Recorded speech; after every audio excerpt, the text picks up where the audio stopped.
अस्सलामुअलैकुम dear students, अल्लाहुम्मा सल्लि अला मुहम्मद व अला आलि मुहम्मदिन व बारिक वसल्लिम अलैहि। तमाम स्टूडेंट्स को अपने channel study with Nasrullah Khan में खुश आमदीद। एडवांस अकाउंटिंग अकाउंटिंग रेशियोज़ की हमारी वीडियोस जारी हैं, जिसमें आज हम question number 14 accounting ratio Suhail Afzal की बुक से हम कवर करने जा रहे हैं। तो हम स्टार्ट करते हैं सवाल, और इसमें मैं आपको रीड करके बताता हूँ कि सवाल की डिमांड क्या है। The following data are taken from Moon Corporation for the year ending 31st December 2009 and 10। तो स्टूडेंट्स, जिस तरह हमने इससे पिछली वीडियोस क्वेश्चन नंबर 12 पे शेयर की थी, और उसमें भी हमने देखा था कि हमें 2 इंडिविजुअल ईयर्स जो हैं डाटा में गिवन है, बिल्कुल इसी तरह यहाँ पे भी finish goods inventory, goods in process inventory, raw material, sales, cost of goods sold, cost of goods manufactured, material used, calculate turnover ratios. आपने जो डिमांड हमसे कर रहा है वो ये कर रहा है कि कैलकुलेट करना है टर्नओवर रेशियोज फॉर 2009 एंड 2010, और फिनिश गुड्स की टर्नओवर रेशियो निकालनी है, गुड्स इन प्रोसेस की टर्नओवर रेशियो और रॉ मटेरियल की टर्नओवर रेशियो हमने फाइंड करनी है। तो स्टूडेंट्स, हम मूव करते हैं इसके सोल्यूशन की तरफ कि how we find the turnover ratio of these three.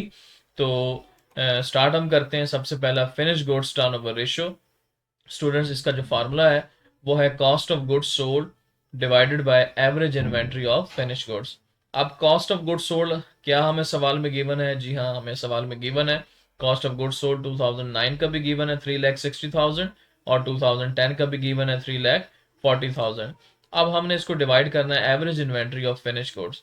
तो average inventory of finish goods के लिए जो हमारा फार्मूला होता है वो बेसिकली, तो एवरेज तो इसी तरह निकलता है, opening plus closing divided by 2। लेकिन स्टूडेंट्स याद रखिएगा, जब आप 2009 के लिए कैलकुलेट करेंगे, क्योंकि 2009 के लिए ओपनिंग ईयर कोई भी नहीं है, इट मींस हम यही अज्यूम करेंगे कि जो हमें इसमें रॉ मटेरियल, जो फिनिश गुड्स की इन्वेंट्री है, यही हमारी एवरेज है। लेकिन जब हम मूव करेंगे 2010 के लिए, तो 2010 के लिए 2009 ओपनिंग बन जाएगा।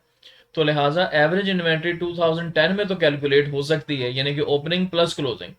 तो 2009 के लिए हम सिर्फ 15,000 को ही एवरेज एज्यूम करेंगे। ये देखिए, हमने 15,000 को डिवाइड किया, और इसी तरीके से 2010 में हमने opening plus closing divided by 2 करके average inventory of finish goods जो है ये फाइंड की, जो कि 22,500 बनती है। यानी कि ओपनिंग इन्वेंट्री फिनिश गुड्स की 15,000 है, क्लोजिंग इन्वेंट्री 30,000 है। इन दोनों को प्लस किया और 2 पे डिवाइड किया तो 22,500 हमारी average inventory of finish goods बन जाती है। जब हम इसको डिवाइड करेंगे तो 10.44 टाइम्स हमारे पास फिनिश गुड्स टर्नओवर रेशियो आ जाएगा 2010 का, और 2009 के लिए 2,10,000 डिवाइडेड बाय 15,000, 14 टाइम्स जो है हमारी ये रेशो आ गई है। तो अब ये आप आंसर भी स्टूडेंट टैली कर सकते हैं। Point number A, finish goods turnover के लिए 14 टाइम्स 2009 और 10.44 टाइम 2010। अब स्टूडेंट हम मूव करते हैं, हमारी सेकंड रेशियो है goods in process turnover ratio. तो goods in process turnover ratio के लिए जो हमारा फार्मूला होगा वो होगा cost of goods manufactured divided by average inventory of goods in process. अब students, cost of goods manufactured हम कैसे फाइंड करेंगे? हम ये सवाल में देखते हैं कि क्या ये हमें सवाल में गिवन है। तो यकीनन हमें कॉस्ट ऑफ गुड्स मैन्युफैक्चर्ड हमें सवाल में गिवन है। 2009 के लिए हमें अमाउंट गिवन है इसकी 2 लाख, और 2010 के लिए 2,50,000। ये स्टूडेंट हमारे पास कॉस्ट ऑफ गुड्स मैन्युफैक्चर्ड आ गई। हमने इसको डिवाइड करना है average inventory goods in process. तो हम सवाल में देखते हैं कि क्या गुड्स इन प्रोसेस हमें इन्वेंट्रीज गिवन है।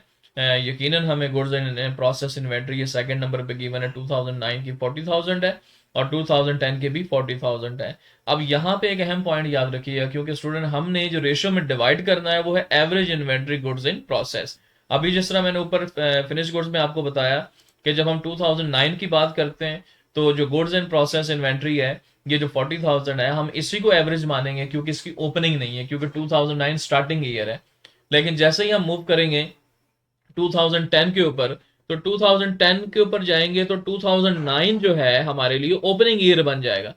तो इसका मतलब ये हुआ कि 2010 के लिए हमें average goods in process inventory के लिए ये रेशो लगानी पड़ेगी कि opening inventory plus closing inventory divided by 2। तो ओपनिंग भी 40,000 है और क्लोजिंग भी 40,000 है, दोनों को प्लस किया 80,000 डिवाइडेड बाय 2, तो आंसर आ गया 40,000। तो लकीली यहाँ ये दोनों अमाउंट्स एक जैसी सेम हो गई हैं। तो जब आप 2009 पे हल करेंगे तो आपका आंसर 5 टाइम्स आता है, 2010 पे करेंगे आपका आंसर 6.25 टाइम्स आता है, जो हम अपनी बुक से ये टैली कर सकते हैं। ये देखें जी, 2009 के लिए 5 टाइम्स और 10 के लिए 6.25, बी का आंसर जो है goods in process. Now, students, we move to the third ratio, which is raw material turnover ratio. And the formula for raw material turnover ratio is material use divided by average inventory of material. तो क्या ये चीज़ें हमें given है, हम सवाल में move करते हैं, हम ये देखते हैं कि हमें मटेरियल यूज जो है ये दिया हुआ है 2009 का 1,20,000, और इसी तरीके से मटेरियल यूज जो है हमें 2010 का भी दिया हुआ है 1,30,000। तो ये दोनों हमें अमाउंट अवेलेबल है, तो हम इसको लिख सकते हैं यहाँ पे मटेरियल यूज में 2009 का 120,000 और 2010 का 130,000। अब हमने इसको डिवाइड करना है एवरेज इन्वेंट्री ऑफ मटेरियल, और हम ये जानते हैं कि एवरेज इन्वेंट्री निकालने के लिए फार्मूला वही है जो हम ऊपर अभी करते चले आ रहे हैं कि opening inventory plus closing inventory material की डिवाइडेड बाय 2। क्या ये इन्वेंट्रीज हमें सवाल में गिवन है, हम क्वेश्चन में देख लेते हैं। रॉ मटेरियल इन्वेंट्री यकीनन हमें ये सवाल में गिवन है, 2009 की 25,000 है और 2010 की 40,000 है।